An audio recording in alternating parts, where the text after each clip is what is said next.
What if I told you some of the best games ever made crashed harder than a noob speedrunning Dark Souls?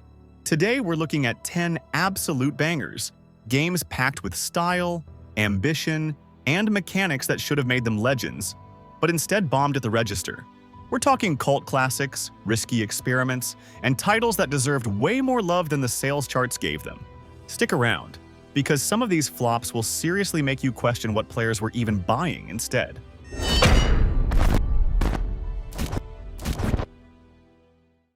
pattern. I was late, desperately trying to reach my destination. So picture this. You're a best-selling author who just wanted a quiet retreat, and suddenly the shadows themselves want you dead. That's Alan Wake, half psychological thriller, half action game, where your strongest weapon isn't a shotgun or a magnum, it's a flashlight. Every encounter is a twisted light show. Burn away the darkness with your beam, then finish enemies with gunfire. The vibe is pure Stephen King meets Twin Peaks, with each chapter structured like a TV episode, complete with cliffhangers and a soundtrack that nails the eerie mood. The game leans hard on atmosphere. Forests feel alive, the sound design keeps you on edge, and the writing constantly blurs the line between reality and nightmare. Critics loved the tension and story beats, even if combat could get repetitive. But that didn't matter much because what stuck was the atmosphere. Alan Wake is the kind of game where you keep playing just to see the next twist, even when your ammo's low and the woods are whispering at you. Now, sales-wise, launch was rough. In the US, Alan Wake sold about 145,000 copies in its first 2 weeks, completely overshadowed by Red Dead Redemption, which dropped the same week. By late 2011, bundles pushed it to over 1 million, and the PC port in 2012 recouped its entire cost in just 48 hours on Steam. By March 2012, the game had crossed 2 million copies, hit 3 million by 2013, and eventually passed 4.5 million by 2015 when you count American Nightmare. It may have stumbled out of the gate, but it turned into a long-tail cult success. Burn the darkness away.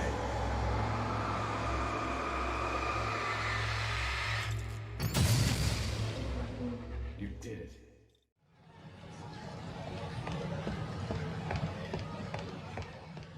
"10 years in prison. Your best friend stole your girl. The Yakuza want you dead. And there's a missing 10 billion yen tied to a little girl who suddenly becomes your responsibility. Welcome to Yakuza on the PS2, part beat-em-up, part Japanese crime drama that feels like you stumbled into a late-night gangster flick set in the neon jungle of Kabukicho. You've got Kamurocho, a compact slice of Tokyo that feels alive with arcades, bars, batting cages, and random punks looking to get flattened. Fights feel raw like messy street brawls. Fists, kicks, and those ridiculous heat actions turn convenience stores and bike racks into lethal weapons. And yeah, sometimes the combat loops a bit, but it's hard to care when the story slams you with betrayals, loyalty, and more melodrama than a soap opera with tattoos. But the detail is what makes it pop, with side quests that veer from tragic to absurd, characters who become unforgettable, and an atmosphere that nailed modern Japan better than any other game at the time. But Sega poured about 2.4 billion yen into it, or around $21 million back then. And while it moved over 1 million worldwide, Western sales tanked. No greatest hits, no platinum release, just cult status. Part of it was Sega's bizarre decision to cut the Japanese voices. Part of it was marketing that looked more like a rushed gangster B-movie than a serious drama. And the result? Cult status in the West, blockbuster in Japan.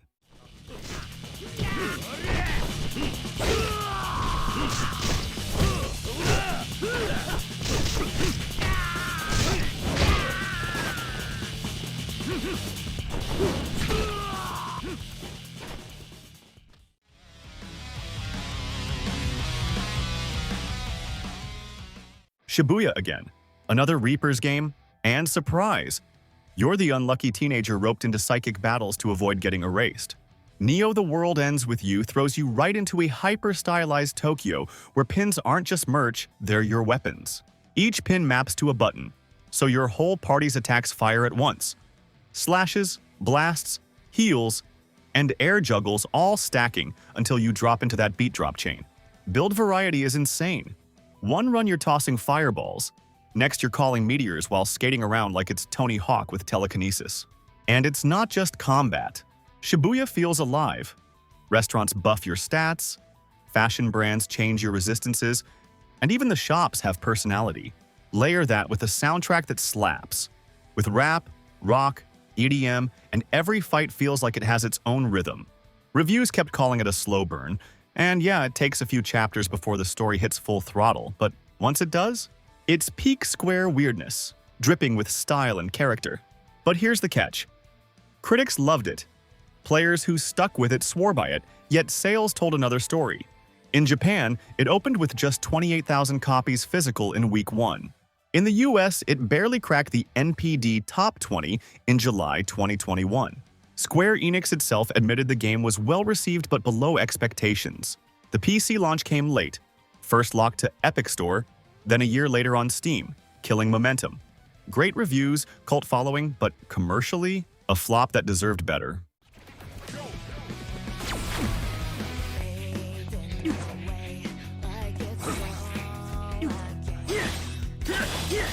And did I do that? You sure did. Yeah! Oh yeah!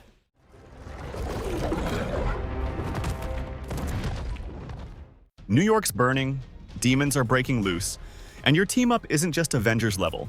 It's everyone from Blade to Ghost Rider to Magic. Midnight Suns throws you right into Marvel's supernatural corner. But instead of button mashing, you're slinging cards. Yeah, cards. Each hero's abilities come as a hand. You redraw and play. You can slam enemies into walls, call down a photon blast, or open portals that drop Hydra troops straight into the abyss. The real trick is heroism. Basic moves build it, and ultimates and environmental chaos burn it. And watching Captain Marvel power up into binary mode, or Ghost Rider sacrifice his own health to wipe the board never gets old. And then there's the Abbey. Between missions, you're not just clicking menus, you're literally hanging out with heroes. Movie nights with Blade, sparring sessions with Iron Man, building friendship levels that unlock combo attacks. Some players loved the superhero summer camp vibe, others felt it dragged the pace, but it definitely gives the fights more weight when your teammates aren't just icons on a grid. Critics praised the combat as one of the smartest spins on turn-based tactics in years, but sales told a different story. Despite strong reviews, Take-Two admitted the game underperformed at launch in December 2022, blaming the crowded release window. PC estimates put early revenue around $9 to $12 million, far below blockbuster Marvel expectations. It launched on PS5, Xbox Series, and PC, but last-gen versions only hit months later, and the Switch edition was flat-out canceled. Even with 4 DLC packs adding Deadpool, Venom, Storm, and Morbius, the game quickly slid into heavy discounts, showing how far it missed its commercial targets.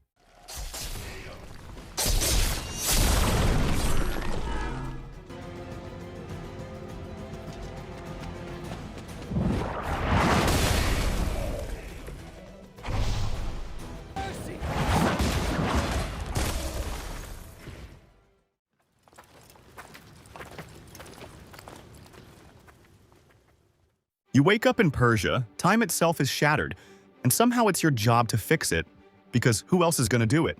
Prince of Persia: The Lost Crown throws you into Mount Kof with razor-sharp platforming, a parry-heavy combat system, and a toolkit that just keeps expanding. At first you're slicing and dodging, then suddenly you're juggling enemies mid-air, teleporting across arenas and popping off flashy finishers. The amulet system lets you tweak your build so you can lean into speed, defense, or full anime combo madness. But it's not just the fights. The level design is a Metroidvania clinic. Gates that taunt you until you unlock a new move, secrets tucked in every corner, and the genius memory shard system that lets you drop your own screenshots on the map, so you never forget that suspicious wall. And technically, this thing sings. On PS5 and Series X, it runs up to 120 frames per second, while even the Switch holds a clean 60 frames per second both docked and handheld. Add in a soundtrack by Mentrix and Gareth Coker, accessibility so polished it won awards, and you've got one of the most complete 2D action packages in years. But despite glowing reviews, Ubisoft launched it in a crowded January window, priced it at $50, and skipped Steam for months. The result? Around 300,000 players at launch, roughly 1.3 million in the first year, and only after the Steam release, DLCs and mobile ports did it crawl past 2 to 3 million players. And just to be clear, player count doesn't mean pure sales. It also includes copies in Ubisoft Plus, discounts, and even people who just tested the mobile version.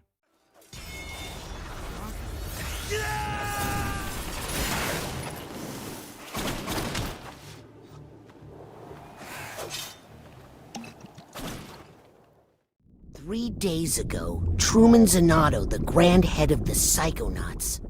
So imagine a secret agent summer camp where kids launch out of their own minds into the literal nightmares of everyone else. That's Psychonauts 2, and yes, it's as trippy as it sounds. You're Raz, a psychic acrobat who thinks being an intern at the world's weirdest spy agency is glamorous, until your first assignment throws you inside a hospital that doubles as a casino. And that's the tone. Every level is a fever dream stitched together with platforming, puzzles, and powers that make you feel like a one-man carnival of chaos. And these levels? They don't just look good, they stick in your brain. Hollis's hot streak turns a hospital into blackjack tables and slot machines of medical malpractice. Psy King's Sensorium feels like a full rock concert inside a fractured mind, complete with Jack Black belting out psychedelic ballads. Then there's Compton's Cook-Off, a frantic game show where giant vegetables scream at you while you cook under pressure.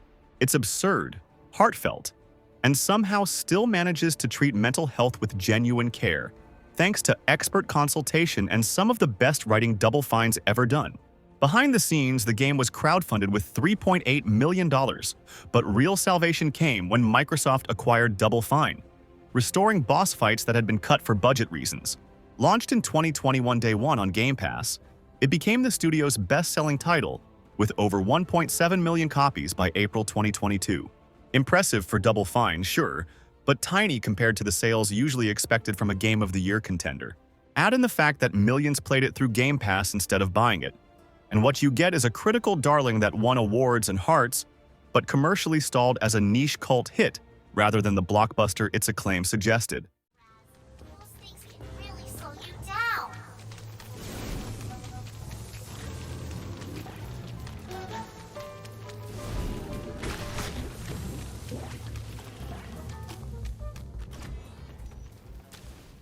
Where are you going? You know where I'm going. You will need help. No, Veronique. I'll do this alone. Paris, 1940, Nazis everywhere. And you? An Irish mechanic who solves problems with dynamite, rooftop parkour, and an unhealthy love for car chases. That's The Saboteur in a nutshell. Equal parts war story, pulp fantasy, and open-world chaos. The hook is instant. Nazi-occupied districts drained of color, turning Paris into this eerie black-and-white noir painting. Start blowing up fuel depots, helping the resistance, and suddenly the world bleeds color back in. It's not just a gimmick. It makes every sabotage feel like you're literally breathing life into the city. Gameplay swings between stealth, disguises, and full-blown shootouts. The climbing system lets you scale monuments like the Eiffel Tower or Notre Dame, and perks reward you for experimenting. Kill a sniper in a creative way, and you unlock a permanent bonus. Okay, gunplay is clunky, stealth is unreliable, but when you pull off a perfect sabotage and vanish into the night, it hits like few games do. Then the soundtrack and smoky cabaret vibes seal the deal. It's stylish in a way most war games never dared to be. But here's the kicker. Released in December 2009, it got buried under giants like Modern Warfare 2 and Assassin's Creed 2. Pandemic Studios had already been shut down by EA before launch, and the game never cracked the US top 20 in its debut month. No official numbers were shared, but that silence speaks volumes. Critics liked it, players loved the vibe, yet commercially it sank fast.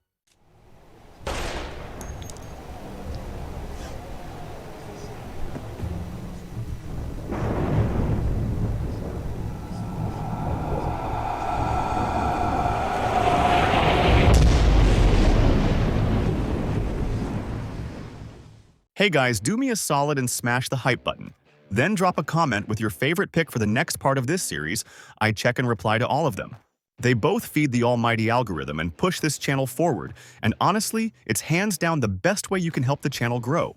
And of course, if you're enjoying the video, make sure to subscribe and hit the like button so you won't miss the next one. Later, kids! Yeah, Hackett's quiet forever. 9 camp counselors, last night of summer, no rules, no adults. What could possibly go wrong, right? The Quarry throws you into a full-on horror movie, except you're the one deciding who lives, who dies, And who makes that terrible let's split up call? It's got the whole package: slasher vibes, werewolf twists, and a cast ripped straight out of Hollywood.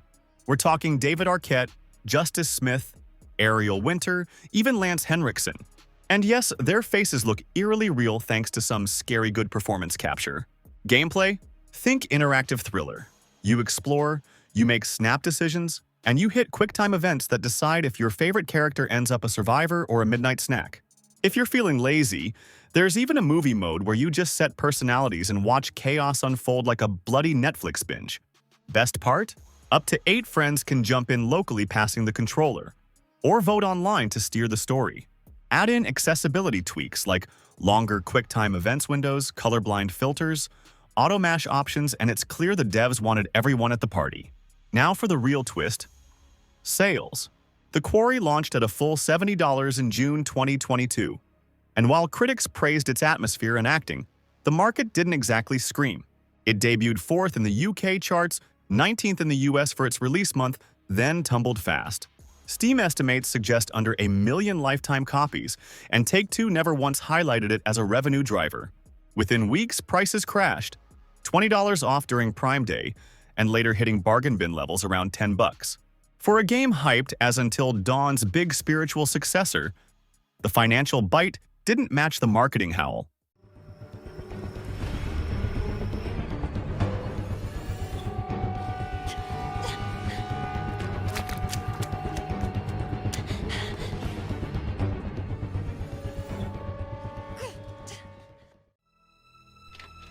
Sorry for the wait, Mr. Flores.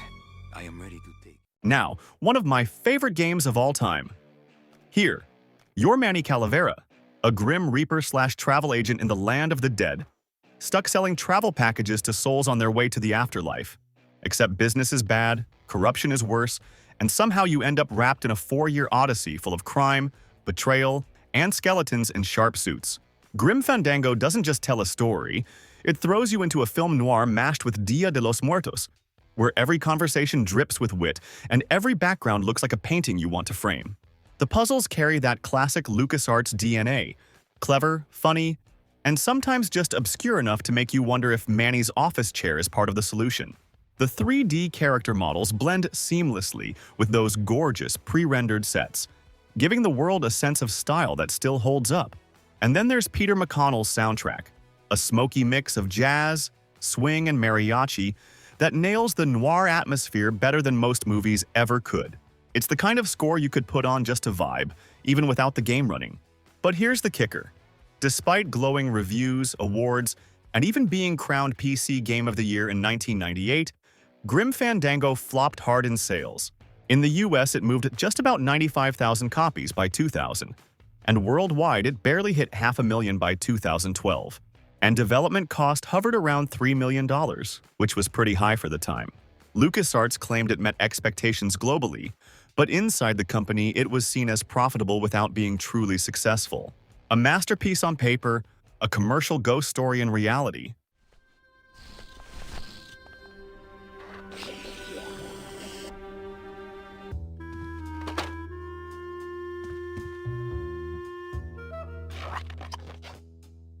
Is the server down? This is their idea of a joke? They think it's funny? Let's do this. 13 teenagers, giant mechs, and a sci-fi plot so tangled it makes Evangelion look straightforward. Welcome to 13 Sentinels, Aegis Rim. You bounce between 13 protagonists, each with their own perspective on an alien invasion, time travel, and conspiracies that span centuries. The game splits into 3 pillars. Story segments told like a visual novel, real-time tactical battles where squads of mechs fend off endless kaiju, and an analysis mode that lets you piece together this labyrinth of timelines. Combat, while often called the weak link, still brings quick bursts of strategy, with 4 mech classes, upgrades through meta chips, and forced pilot rotation keep fights varied. And on Switch, rebalancing makes each unit matter, turning kaiju waves into tense, chaotic skirmishes. However, the real hook isn't just the combat, it's the narrative. Critics rave about how every twist clicks into place, and how the characters weave together into a payoff that actually lands. Add to that Vanillaware's signature 2D art style, lush hand-painted backdrops, and a basis cape soundtrack that gives weight to both quiet scenes and chaotic battles. But despite reviews calling it one of the best narrative games of its generation, it struggled early. In Japan, launch week barely hit 34,000 copies.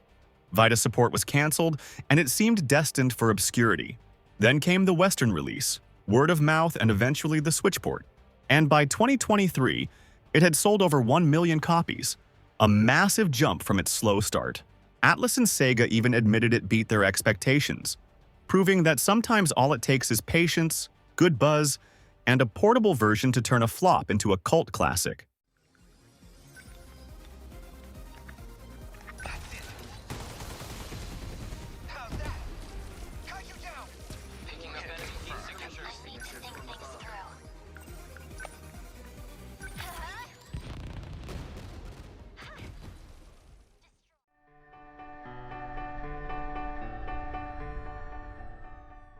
So it's Tokyo 2080. And surprise, robots have decided they're done playing nice. You're tossed into the chaos as part of an international squad, blasting synthetic soldiers that don't just fall over when shot, they literally peel apart piece by piece. Arms fly off, legs buckle, and metal skulls keep crawling toward you. It's one of those shooters where every bullet feels like it counts. Not because of damage numbers, but because the battlefield turns into a scrapyard in seconds. But this isn't just a mindless spray and pray. Binary Domain actually ties your choices to your squad's trust. Give the right orders, answer questions in the heat of combat, and your teammates fight harder for you. Blow it, and they ignore commands or call you out. You could even shout orders into a mic. Though let's be honest, most people quickly realized pressing a button worked better than screaming "cover me" into a headset. Still, the system gave the campaign more flavor than most cover shooters of the time. And when the bosses roll in, like towering machines straight out of a Blade Runner fever dream, the game delivers those big set-piece moments that keep you locked in. Now the sad part, despite strong reviews in Japan and a cult following today, the game was crushed at launch. In the US, it moved only about 20,000 copies in its first month, releasing right alongside Mass Effect 3, which instantly overshadowed it. Japan did a bit better with around 95,000 units on PS3, but worldwide sales never came close to matching the ambition behind it.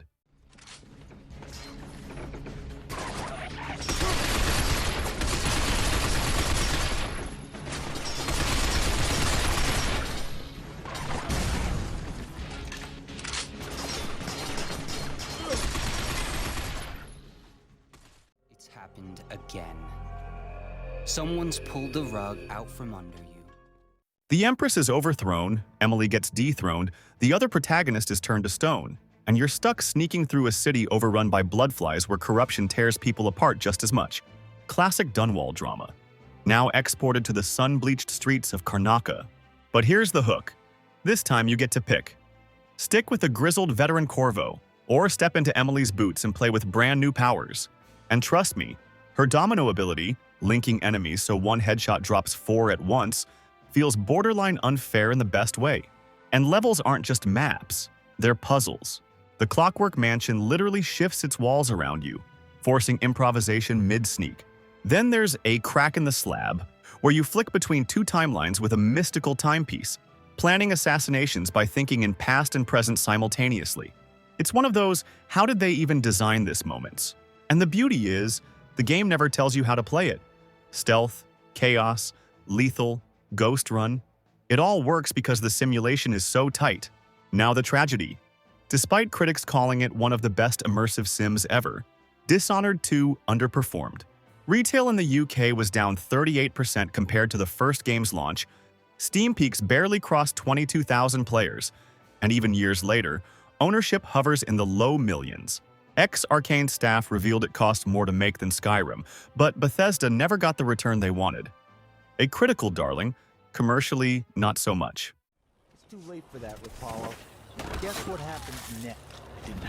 Ball of light.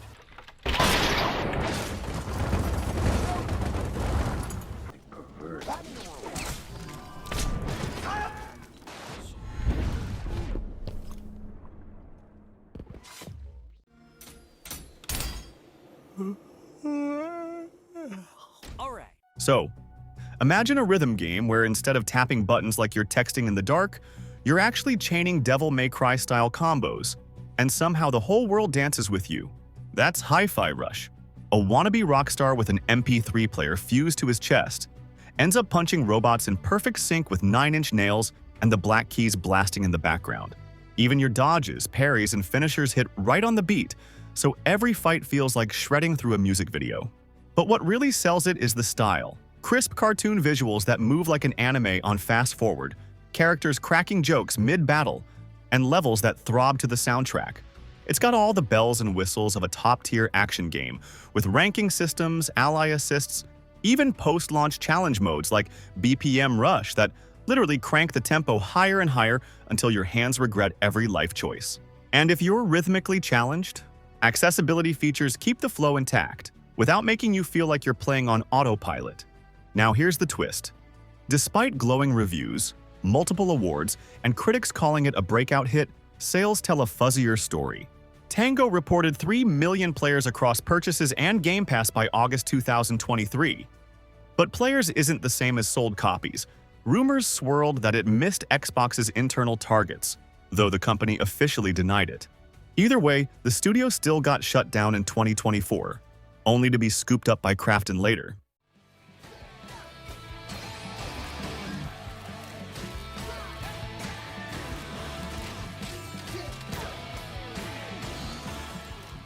Resistance fighters as the daring hero Denim Pavel alongside his sister Katua. You're dropped straight into a brutal civil war where every choice has consequences, every betrayal cuts deep, and somehow you're expected to juggle loyalty, love, and survival. Yeah, welcome to Tactics Ogre Reborn. It's the granddaddy of the political SRPG, reborn with shiny upgrades and a ton of quality-of-life tweaks. The battles? Still the same brain-melting chessboard you remember, only faster and cleaner. Units move with tighter AI, menus don't drag, and you've got full voice acting breathing life into the script's heavy drama. And then there's the new buff card system, which are random little power-ups that drop mid-battle. Some players call it a clever way to spice up the grind. Others think it's chaos incarnate. Either way, it changes how you approach the field. The reorchestrated soundtrack hits hard, maps can finally be rotated with ease, and the Wheel of Fortune system lets you roll back and explore alternate storylines without restarting your entire campaign. Now, on paper, this thing should have been a slam dunk, but reality hit different. In Japan, launch week moved just over 57,000 physical copies, with Switch taking the lead. On Steam, peak players barely cracked 10,000. Add to that the launch price of $50, which was steep for what looked like just a remaster, and the pool of curious newcomers shrank fast. Respectable numbers, sure, but stacked against giants like God of War Ragnarok dropping the same week, the sales never had a chance to push beyond the niche.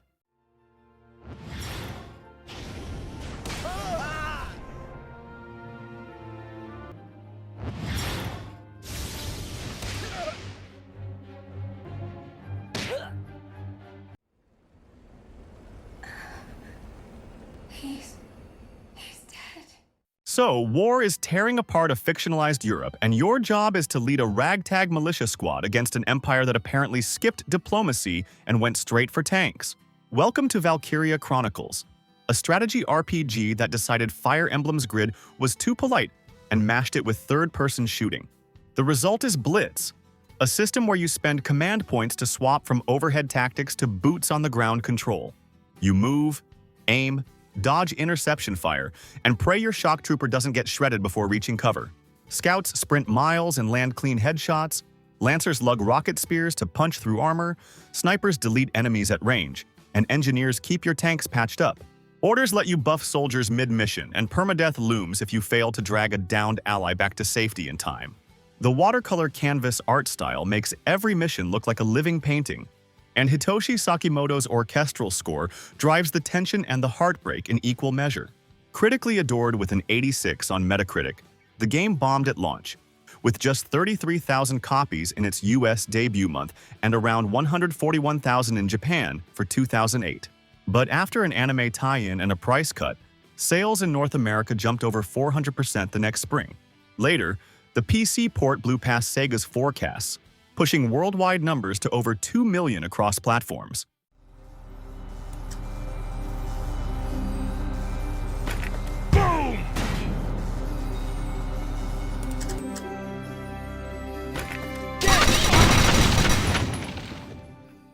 If you're still with me, the link to the playlist is popping up in the card right now.